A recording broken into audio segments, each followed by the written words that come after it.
This was the scene in Nelson County this morning, still going on at this hour. Hundreds of Thomas Nelson High School students and staff walking out of class around 8:30 today, protesting a decision by the school board just last night.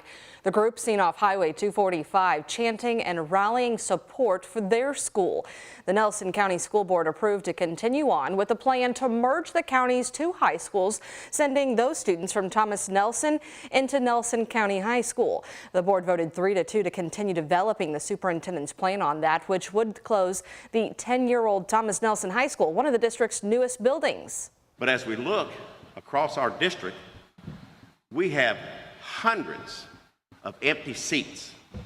Now, as taxpayers, everybody in this room will agree, we don't have a problem paying our school tax. Education is important, and without this tax, it can't be done. But we have got to be smart. There are students who know at no fault of their own have encountered barriers that impede their educational process. If we make our decisions based on that population, everybody wins.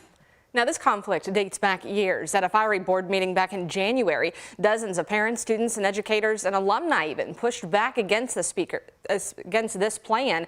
Speakers cited culture concerns, class sizes, and the major cuts that would come for student athletes. Only one person spoke in support of that merger, citing low academic performance at both schools and financial waste. We're going to have more on this developing story this afternoon beginning at 4 o'clock, so stay connected with us through the WHAS11 app for the very latest out of Nelson County. Plans are in the works to invest millions of dollars in West Louisville, specifically at the site of the old Blackleaf Chemical Company in Park Hill. It's set to be the new home for the family-owned pretzel company Sellersburg, which is expanding from Nevada to the warehouse off Dixie Highway. Our Alex Dieterer and photojournalist Jessica Farley spoke to the owners about that historic investment and what it'll mean for the area. Elizabeth and Gina Galvin created Stellar Snacks. Now the two are expanding their pretzel business to West Louisville from Nevada. I personally fell in love the minute I actually put my feet down downtown and meet so many wonderful people. This $137 million investment to the Park Hill neighborhood will fill a 400,000 square foot warehouse with 350 full-time employees. The Stellar Snacks warehouse, located right off of Dixie Highway in West Louisville, is located right next to a train track. So all of the ingredients like flour coming in come straight to the warehouse, cutting out the middleman.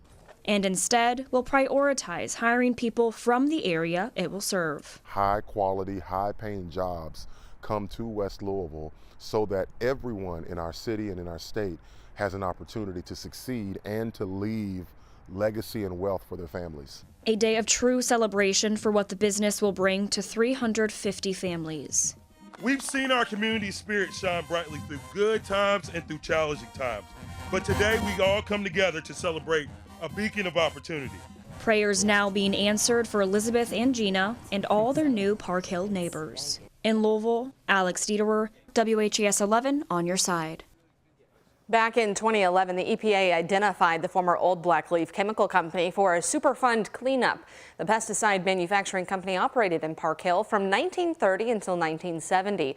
Decades later, chemicals remained in the soil and yards of nearby homes. And finally, in 2018, companies responsible began cleaning up that site, tearing down buildings and replacing topsoil to make it safe for commercial and industrial use. Governor Andy Beshear said that site is considered safe now. Well, raising the bar at the new Norton West Louisville Hospital today, the construction team reached a significant milestone, the completion of the steel installation. With that final beam now in place, it marks the beginning of the next phase of development.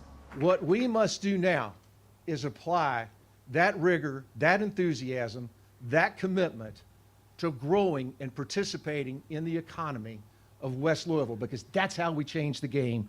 That's how we change the narrative. The presence of this facility alone is going to lead to other people wanting to be here, wanting to be a part of this excitement.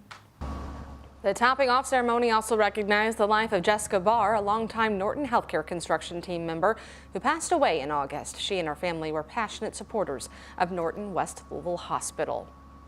Right now, customers with Sellersburg water in Jeffersonville are temporarily without water.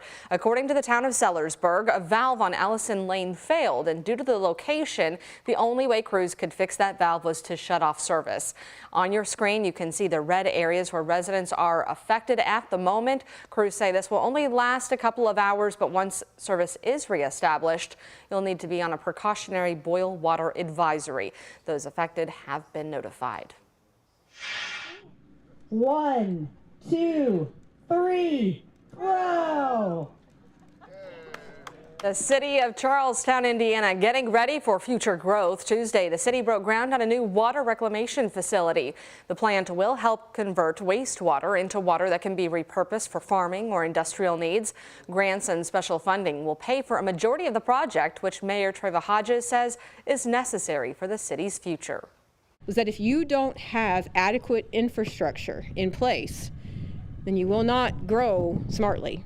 And we want to make sure that our growth is happening smoothly with little impact on our existing residents, and to make sure that we're prepared for all of the industrial, manufacturing, commercial, retail, and residential opportunities that are coming our way. The city hopes to have that plant up and running by the end of 2025. Today, Louisville Mayor Greenberg is expected to share his administration's priorities for the upcoming legislative session. Already, we know this could address the city's gun violence issues. Earlier this year, the mayor called for a change to state law to allow Louisville to make its own decisions when it comes to getting guns off our streets. He's also against allowing guns used in crimes to be sold at auction. Greenberg introduced the idea days after the mass shooting at Old National Bank in April. He's expected to discuss his plans with lawmakers at 1:30 this afternoon from Metro Hall. We'll be breaking down those details for you today beginning at 4. A convicted drug trafficker is on the run and facing new charges today. Court documents show Jamarcus Glover was indicted on several charges, including engaging in organized crime, tampering with physical evidence, and bail jumping. St. Matthews police arrested him on September 30th on drug charges, but he failed to appear in court earlier this month. Investigators said he was using kids to help him traffic drugs out of a house on Taylor Boulevard and was released from jail after paying a $20,000 cash bond. Investigators still don't know the cause of a deadly fire in Oldham County. It happened Saturday night around 9:15 in the Echo Valley subdivision in LaGrange. We're told a neighbor called 911. Tuesday, smoke was still visible from what's left of that house. Firefighters say 2 people lived there, but only one was home when the fire started on Saturday. A 62-year-old woman was found dead inside along with a dog. Oldham County fire marshals believe the fire may have started on the outside of the house, but they're still investigating this afternoon. An explosion at a Gaza hospital just killed hundreds of Palestinians, deepening tensions in Gaza and Israel, with Israel rejecting claims it was behind this, saying it was a failed rocket launch by a Palestinian terror group. The attack changing the president's plans today. ABC's Inez Delicatera is in Jerusalem. President Biden meeting with Israeli families who were victims of the Hamas terror attack, along with first responders today in Tel Aviv, listening to their harrowing stories from the front lines. I come to Israel with a single message.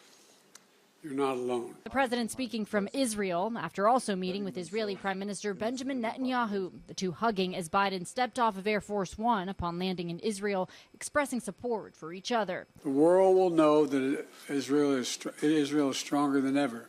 We see that support and your steadfast commitment to provide Israel with the tools we need to defend ourselves. We see that support in the clear message you've sent our enemies not to test our resolve. The president's visit comes at a pivotal moment in the war. Israel poised for a potential ground invasion into Gaza after Hamas terrorists slaughtered more than 1,400 people. And in Gaza, the death toll on the rise. Almost 500 people killed at Baptist Hospital in a devastating explosion Tuesday.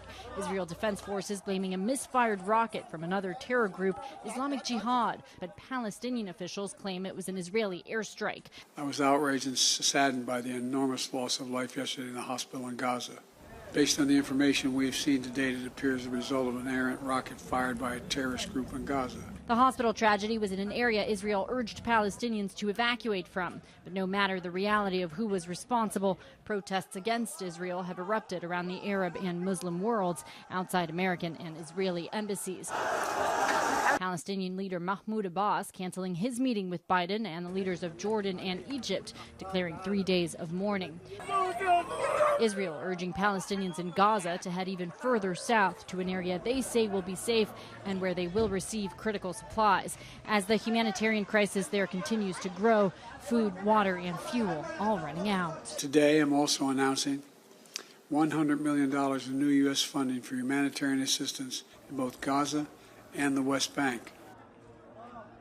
And while President Biden says the U.S.'s support for Israel is unwavering, the White House says he's also making it clear to Netanyahu that Israel must respect the rules of war.